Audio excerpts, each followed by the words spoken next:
നീ സമാധാനപ്പെടും, നിന്നെ കുറിച്ച് ഞാൻ എഴുതാം.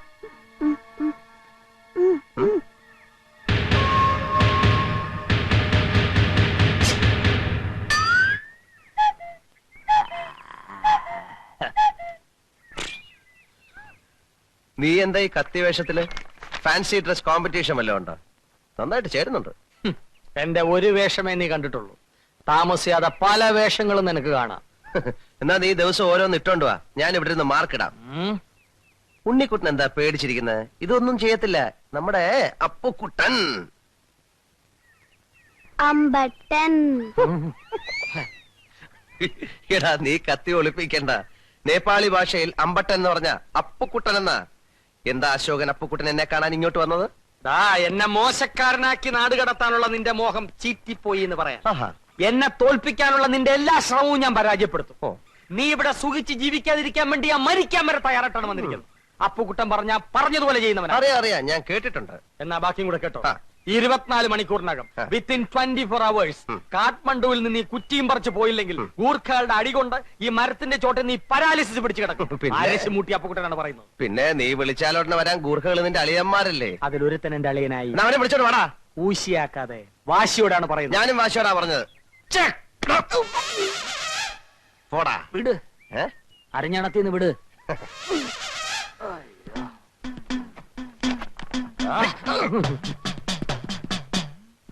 കോഹോ അമ്പട്ടൻ പാരാ.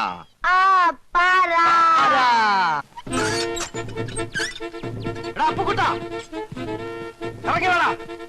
എടാ അപ്പുക്കുട്ട, ഇവിടെ എവിടെ എവിടെ? ഇങ്ങ മേളില്. എന്ത് വേണം? ഇറങ്ങി വേടാ. യാത്ര വഹിക്കാൻ വന്നായിരിക്കും. അല്ല, നിന്നെ യാത്ര അയക്കാൻ അങ്ങ് മുകളിലോട്ട്. മേളിലോട്ട്. അവന്മാർക്ക് എത്ര രൂപ കൊടുത്തു? ആർക്ക്? നിന്റെ ഗൂർഖാളിയന്മാർക്ക്. കുട്ടിമാമനും ഡോൾമ അമ്മായിയുടെ അനിയത്തി ഉക്രയുടെ കല്യാണം ഉറപ്പിക്കാൻ പോക്കറക്കി പോയിരിക്കുക.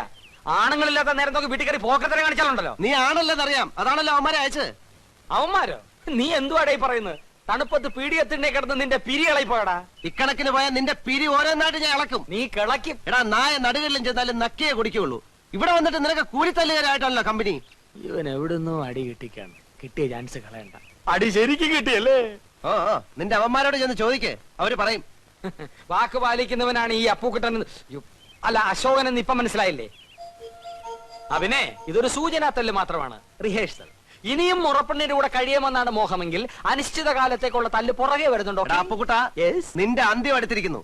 ഗൂർഖ കത്തിക്ക് വില വളരെ കുറവാണ്. ഒരെണ്ണം ഞാൻ വാങ്ങിച്ചോണ്ട് വന്ന് സലാഡിന് കൊത്തിയരിയുന്ന പോലെ നിന്നെ ആരും തൈപ്പുറമ്പിൽ അശോകനാണ് ഈ പറയുന്നത്.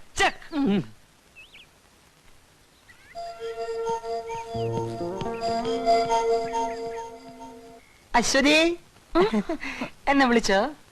ഇല്ല. ഒരു വിളി ഞാൻ കേട്ടല്ലോ. തോന്നിയതായിരിക്കും. ശരിയാ, ഏത് നിമിഷവും അശ്വതിയുടെ വിചാരോട്ട് നടക്കുകയല്ലേ, അതുകൊണ്ട് തോന്നിയതാവും. ശരി, ഞാൻ ഡിസ്റ്റർബ് ചെയ്യുന്നില്ല. ബുദ്ധന്റെ റിസർച്ച് നടക്കട്ടെ. Best of luck. അപ്പുക്കുട്ടേട്ടാ. എന്താ അശ്വതി? ഞാൻ അപ്പുക്കുട്ടേട്ടാന്ന് വിളിച്ചപ്പോ അശോകേട്ടൻ എന്തിനാ വിളി കേട്ടത്? എന്റെ ഓമന പേരാണെന്ന് വിചാരിച്ചു. അശ്വതി എന്ത് വിളിച്ചാലും ഞാൻ വിളി കേൾക്കും. എന്നാ ഇനി മുതൽ ഞാൻ അപ്പുക്കുട്ടേട്ടാന്നേ വിളിക്കുള്ളൂ. അല്ല, സ്വീറ്റ് ഒപ്പുന്നായാലോ? അശ്വതി ഇഷ്ടം. പോടാ, ഇത് അവന്റെ ഫോട്ടോ അല്ലേ? ഇതെങ്ങനെ ഇവിടെ വന്നു? ശരിയാണല്ലോ, ഇതെങ്ങനെ എന്റെ മേശപ്പുറത്ത് വന്നു? അശ്വതിയെ വശീകരിക്കാൻ വേണ്ടി അവൻ ഇവിടെ കൊണ്ടിട്ടതാണ്. രണ്ടും കൽപ്പിച്ച് നടക്കുന്നവൻ അവൻ. അശ്വതി കരുതിയിരുന്നോണം. എന്തിനാ? എന്തിനെന്നു? കുട്ടിമാമ അശ്വതി എന്നെ ഏൽപ്പിച്ചിട്ടാ പോക്കറയ്ക്ക് പോയിരിക്കുന്നത്. തിരിച്ചു വരുന്നതിന് മുമ്പ് അവൻ എന്തെങ്കിലും അതിക്രമം കാണിച്ചാല് സമാധാനം പറയേണ്ടവൻ ഞാനാ. ഡാഡി തിരിച്ചു വരാൻ കാത്തിരിക്കാ ഞാനും. എന്നിട്ട് വേണം എനിക്ക് എല്ലാം പറയാൻ. എന്തോന്ന് പറയാൻ? അവനെ പറ്റി ഇനി മനസ്സിൽ വെച്ചിരുന്നിട്ട് കാര്യമില്ല. അശ്വതി, ഒന്നുകൊണ്ട് പേടിക്കണ്ട. നാളെ മുതൽ ഞാൻ നിഴല് പോലെ അശ്വതിയുടെ പുറകെ ഉണ്ടാവും. ബാക്കി ഇരുന്നോണ്ട്. Thank you. Good night. Good night. എന്നിട്ട് കള്ളത്തരം പൊളിഞ്ഞു വന്ന അപ്പുക്കുട്ടിന് മനസ്സിലായോ? എവിടെ മനസ്സിലാവാൻ, എന്റെ ഉത്തരവാദിത്വം കുറെ കൂടി സീരിയസ് ആയിട്ട് ഏറ്റെടുത്തിരിക്കുക കക്ഷി. ഇനിയിപ്പോ ഇവിടെ നിൽക്കുന്നോ മടങ്ങുന്നോ? ശ്രീബുദ്ധന്റെ നാട്ടിൽ കുറച്ച് സ്നേഹവും കരുണയും ഒക്കെ ആയിട്ട് അശ്വതിയോടൊത്ത് കഴിയാമെന്ന് വിചാരിക്കുന്നു. അത്രയ്ക്ക് ത്യാഗമൊന്നും വേണ്ട. നിർബന്ധമാണെങ്കിൽ ശ്രീബുദ്ധനെ പോലെ ഇവിടെ അങ്ങ് ഒറ്റയ്ക്ക് കഴിഞ്ഞോ. അവൻ എന്താ അശ്വതിയോട് കുശുകുശുക്കുന്നത്? എനിക്കിട്ട് പാരപണിയാണോ? എന്റെ റിസർച്ച് കഴിഞ്ഞാ നാട്ടില് സെറ്റിൽഡ് ആവാനാ ഡാഡിയുടെ പ്ലാൻ. അശ്വതി ഇല്ലെങ്കിൽ പിന്നെ അശോകൻ എന്തിനാ നേപ്പാളിൽ നിൽക്കുന്നത്? ഞാനും വരാം. നേപ്പാൾ ഉപേക്ഷിച്ച് വരാൻ അമ്മായി തയ്യാറാകുമോ? കേരളം മമ്മിക്ക് ഇഷ്ടപ്പെടുമോ? പോയിരിക്കല്ലേ, 1 മാസം തങ്ങിയിട്ട് വരുമ്പോ അറിയാലോ കേരളത്തെ പറ്റി മമ്മിയുടെ ഒപ്പീനിയൻ. കേരളത്തിൽ പോയോ? അമ്മായിയുടെ അനിയത്തിയുടെ കല്യാണ നിശ്ചയത്തിന് പോക്കറയ്ക്ക് പോയെന്നാണല്ലോ അപ്പുക്കുട്ടൻ പറഞ്ഞത്. അപ്പുവേട്ടനോട് അങ്ങനെ മനഃപൂർവ്വം പറഞ്ഞതാ. സുമതി അമ്മായിക്ക് കത്തിട്ടിട്ട് മറുപടി കാണാതായപ്പോ ഡാഡിക്ക് ടെൻഷനായി. അതാ പെട്ടെന്ന് പോയത്. ഓ, കുട്ടിമാമ ഞാൻ വിചാരിച്ചതുപോലല്ല. യഥാർത്ഥ അശോകൻ ആരാണെന്ന് കണ്ടുപിടിക്കാൻ മാത്രം പോയതാണോ അതോ കല്യാണക്കാരിയും സംസാരിക്കും? എന്റെ അശോകനെ ഞാൻ കണ്ടുപിടിച്ചെന്ന് ഡാഡിക്ക് ഇന്നലെ എഴുതിയിട്ടുണ്ട്. വീട്ടിലേക്ക് വരുന്നില്ലേ? കുട്ടിമാമയല്ലേ എന്നെ വീട്ടിൽ നിന്ന് ഇറക്കി വിട്ടത്. അമ്മാവൻ തന്നെ വന്ന് വിളിക്കട്ടെ. അപ്പോ നാളെ തിരികെ വെച്ച് കാണാം.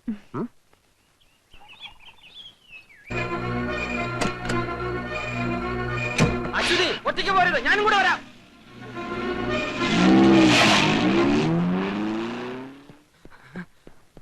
പോയോ? ഇനി പെടലില്ലേ? അമ്മച്ചി ഒന്ന് നിൽക്കണേ.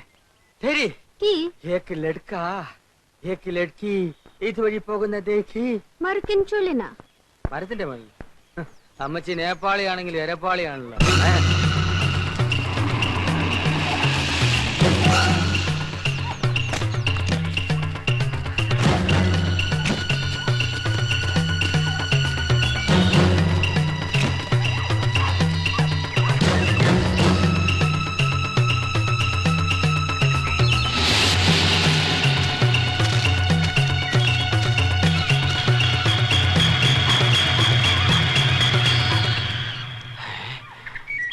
അശ്വതിക്ക് കാട്ടിൽ എന്താ കാര്യം? അവൾ ഒറ്റയ്ക്ക് കാട് കയറത്തില്ലല്ലോ. കൂടെ അവനും കാണും. അമൃഗം കാട്ടിവെച്ച് മനസ്സ് മാറ്റാനുള്ള പ്ലാനാണ്. നടത്തൂല. ഈ ഫോറസ്റ്റ് മുഴുവൻ കാടാണല്ലോ. ഏത് മറവിൽ ഒളിച്ചാലും ഈ അരശുമൂട്ടി അപ്പുക്കുട്ടൻ നിന്നെ പുല്ലുപോലെ കണ്ടുപിടിക്കും. ആഹാ.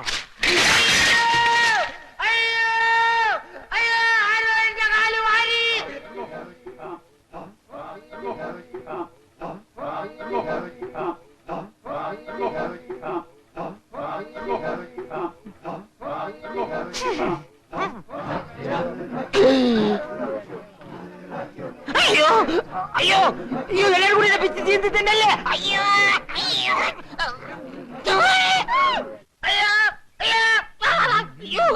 എന്നൊന്നും ചെയ്യല്ലേ, എനിക്ക് വയ്യ.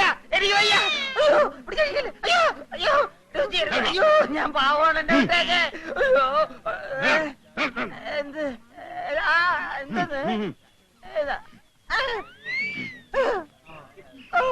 ഇങ്ങനെയൊക്കെ ചെയ്യേണ്ടി വരുമെന്ന് അറിഞ്ഞിരുന്ന നാട്ടിൽ നിന്ന് ഗോവിന്ദ കുരുക്കളുടെ പഠിച്ചോണ്ട് വരായിരുന്നു. അയാളവിടെ വെറുതെ ഇരിക്കായിരുന്നു. അയ്യോ കോടാലി പെട്ടല്ലേ, ഞാൻ ചെയ്യണോ? അയ്യോ ചെയ്യാം. പിന്നെ അയ്യോ ചവിട്ട്.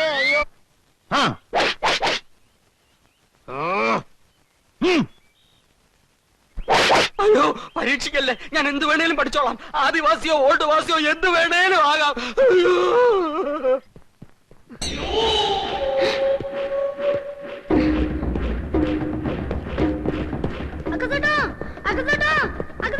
¿Qué Rimboche?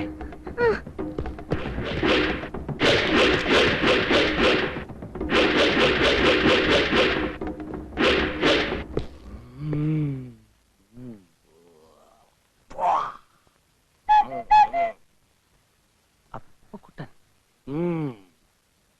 പോടാ.